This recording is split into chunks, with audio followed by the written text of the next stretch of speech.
Hello students, welcome back. We talked about conjunctions, first two types of conjunctions that are coordinating conjunctions and subordinating conjunctions in the previous video.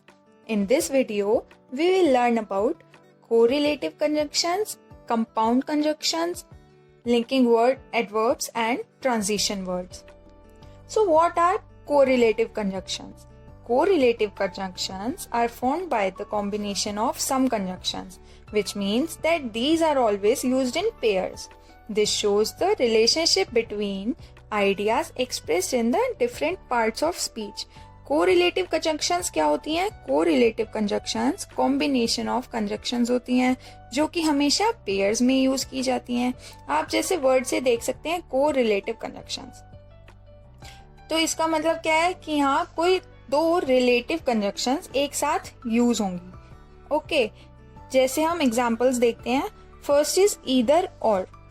Either or is used to show choice between two things. Either or किन्हीं दो चीजों में choice show करता है. Either निशत और मेहर has taken the pen. यहाँ पर दो ही चॉइसेस है, निशत और मेहर. या तो निशत ने पेन लिया है या फिर मेहर ने. Next is I will drink either cold coffee or ice T.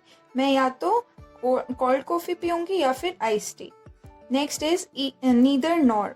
It is used to refuse both of the choices.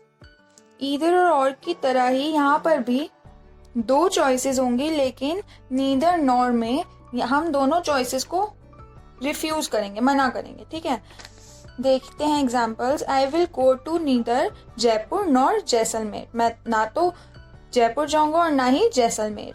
Next is neither they are writing nor are they allowing me to write. ना तो वो खुद लिख रहे हैं और ना ही मुझे लिखने दे रहे हैं. Next is both and. Both and use to combine two ideas. Both और एंड दो आइडियाज को कंबाइन करने के लिए यूज किया जाता है. For example, my brother is both smart and intelligent. मेरा भाई स्मार्ट और इंटेलिजेंट दोनों ही है. Next is I will eat both north Indian food and Chinese food. मैं नॉर्थ इंडियन और चाइनीज दोनों ही फूड खाऊंगा. नेक्स्ट इज वेदर और. Whether or is use to express doubt or choice between two things.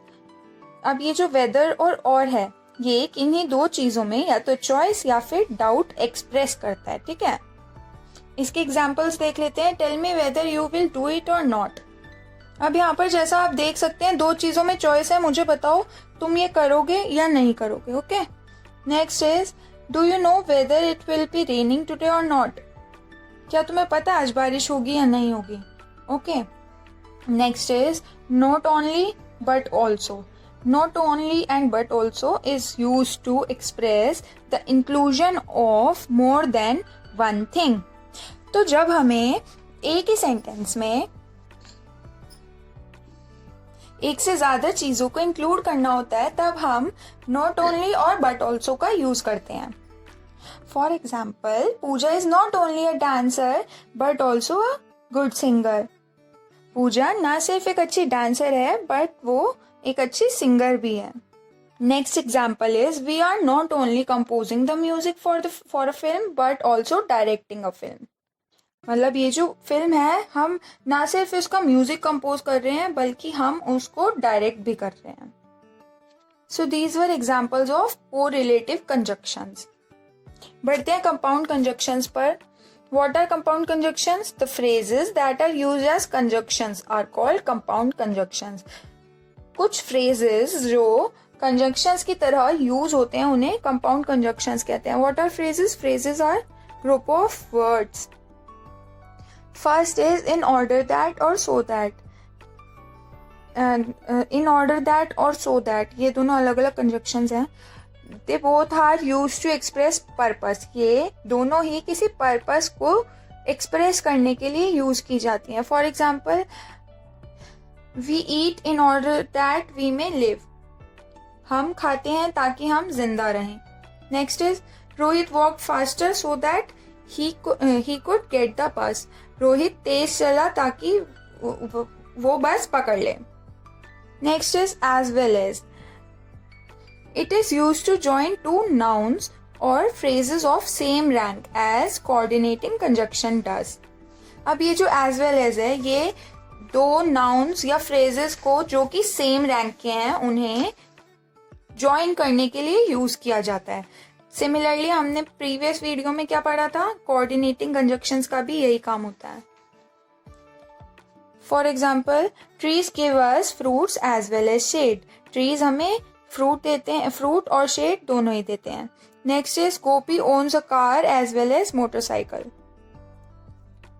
Next is as long as. It is used to show extent of time and its duration related to an event. As long as किसी event की duration या extent of time को show करने के लिए use किया जाता है. Example देखिए, as long as electricity is supplied the machine will run. जब तक electricity supply होती रहेगी तब तक machine चलती रहेगी. Next is Priya is the new captain as long as the previous captain recovers. प्रिया तब तक न्यू कैप्टन रहेगी जब तक जो प्रीवियस कैप्टन था वो रिकवर नहीं हो जाता. बढ़ते हैं आगे. नेक्स्ट है rather than. It is used to show preferences or choices in a sentence. rather than एक सेंटेंस में प्रेफरेंसेस और चॉइसेस शो करने के लिए यूज किया जाता है. For example, I would live in Delhi rather than London. मैं लंदन की जगह दिल्ली में रहूंगी. Next one is I would rather go for a walk than see the movie. मैं मूवी देखने की जगह या मूवी देखने के बजाय वॉक पर जाऊंगी. Now what is difference between compound conjunction and correlative conjunction. See these two sentences. She has got a car as well as bike. इस सेंटेंस में आप देखिए phrase as well as conjunction की तरह काम कर रहा है, तो ये क्या हुआ, compound conjunction.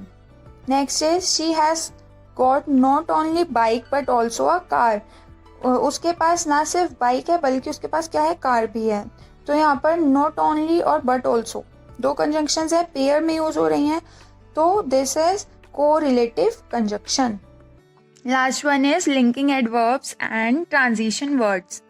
These are used to connect two independent clauses or sentences. The linking adverbs and transition words are used to provide transition between ideas. ये conjunctions दो अलग अलग sentences को, दो अलग अलग ideas को जो एक दूसरे पर depend नहीं करती, उन्हें connect करने का काम करता है. The linking adverbs and transition words are used to provide transition between ideas. Transition means change. देखिए बेटा, हमारे पास बहुत सारी conjunctive adverbs हैं. फॉर एग्जाम्पल, यदि हमें किसी सेंटेंस में दूसरे सेंटेंस को ऐड करना होता है, किसी चीज़ की एडिशन के लिए हम कौन कौन से एडवर्ब्स यूज करते हैं, additionally, also, besides, further more, more over. Next is consequence. या हमें किसी चीज़ का कॉन्सिक्वेंस बताना होता है या फिर हमें उसका रिजल्ट बताना होता है, तो हम कौन कौन से एडवर्ब्स यूज करते हैं, consequently, accordingly, so, therefore, thus. Next is comparison. जब हमें कंपैरिजन करना होता है, वो कौन कौन से कंजक्टिव एडवर्ब्स होते हैं जिससे हम कंपैरिजन करते हैं, alternatively, similarly, likewise. Next is contrast. जब हमें कोई दो ऑपोजिट आइडियाज को कंबाइन करना होता है, तो हम कौन कौन से एडवर्ब्स यूज करते हैं, if not, however, nevertheless, otherwise, conversely. Next is for emphasis. जब हमें किसी चीज पर एम्फेसिस करना होता है तब हम यूज करते हैं certainly, definitely, Indeed, of course, naturally. Last one is clarification. जब हमें कुछ किसी चीज की क्लैरिफिकेशन देनी होती है या फिर हमें कुछ इलस्ट्रेट करना होता है, तो हम यूज करते हैं for example, for instance, namely, that is, notably. हमारे पास बहुत सारी कंजक्टिव एडवर्ब्स हैं, यहाँ पर हमने कुछ के बारे में डिस्कस किया. अब देख लेते हैं इनके examples. You need to put more effort into your work, otherwise you won't get a passing grade. तुम्हें और एफर्ट्स डालने की जरूरत है, अदरवाइज तुम्हें पासिंग ग्रेड्स नहीं मिलेंगे. Next is she is very smart girl, therefore it's not at all surprising that she gets such good grades. Means कि वो बहुत स्मार्ट गर्ल है, इसीलिए ऐसा ये बिल्कुल भी सरप्राइजिंग नहीं है कि उसके अच्छे ग्रेड्स आए हैं. Next is a mother recognizes the feel of her child's skin when blindfolded. Similarly, she can instantly identify her baby's cry. जो एक मदर होती है वो अपने बेबी के आँख बंद भी हो तब भी अपने बेबी के टच को पहचान जाती है. सिमिलरली, अब पहले एक बात बोली, अब दूसरी बात बोल रहे हैं, उसी से जुड़ी हुई उसी के आगे ऐड कर रहे हैं, तो यहाँ पर क्या यूज किया है? सिमिलरली. तो सिमिलरली वो एकदम पहचान जाती है जब उसका बेबी रो रहा होता है. लास्ट वन इज यू से the photo is a fake, conversely the photographer claims it's real. देखिए यहाँ क्या कह रहा है कि तुम कहते हो कि फोटो फेक है, कन्वर्सली अब ये ऑपोजिट बात कर रहा है, जबकि जो फोटोग्राफर है वो कहता है कि ये रियल है. तो यहाँ हमने रिमेनिंग कंजंक्शंस की बात कर ली. आई होप आपको ये क्लियर हो गया होगा. Thank you so much.